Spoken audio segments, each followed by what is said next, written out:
Hello বন্ধুরা, সকলকে আমার ভিডিওতে অনেক অনেক শুভেচ্ছা জানিয়ে শুরু করছি আজকে আবার একটা নতুন ভিডিও। তো আশা করছি সকলে খুব খুব ভালো আছো, আমিও ভীষণ ভালো আছি।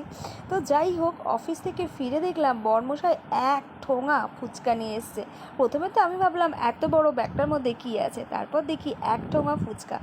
তো যাই হোক, ফুচকা হচ্ছে মানে আমার সব থেকে ফেভারিট। তো সাথে ফুচকা দেখে আর তো মানে দেরি না করে তাড়াতাড়ি ফ্রেশ হয়ে একদম চলে আসলাম। এই দেখো, এত ফুচকা, ওইখানে আলু মাখা আছে। আর এই ফুচকার আলু মাখাটা যেন মনে হয় আমি এমনিই খেয়ে নিই, এত সুন্দর করে মাখে। এটা আমাদের পাড়া থেকেই কিনে নিয়ে এসছে। আর বর্মশাই এরকম বাড়িতেই ফুচকা নিয়ে এসে খেতে পছন্দ করে, দোকানে দাঁড়িয়ে খাওয়ার থেকে। ও আনলে ও নিজেই ফুচকাগুলোকে সব কিছু রেডি করে। এই দেখো কী সুন্দর করে ফুচকার মধ্যে আলু মাখা পুরে দিচ্ছে। তো প্রচুর ফুচকা রয়েছে, এই সমস্ত ফুচকাগুলো বসে বসে ও আলু মাখা ভরে ভরে দিল। দেখো, প্রায় এক থালা হয়ে গেছে। মানে আমি তো ওর আলু মাখা ভরা দেখছি আর ভাবছি ও কতক্ষণে শেষ হবে আর আমি কতক্ষণে খাবো। তো যাই হোক, মানে সন্ধ্যের টিফিনের জন্য তো বেস্ট বেস্ট।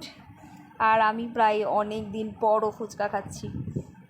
তো যাই হোক, এখানে ফুচকা রয়েছে। আর এই দেখো, আর আমাদের এখানে না টক জলটা হয় হচ্ছে পুদিনা পাতার টক জল।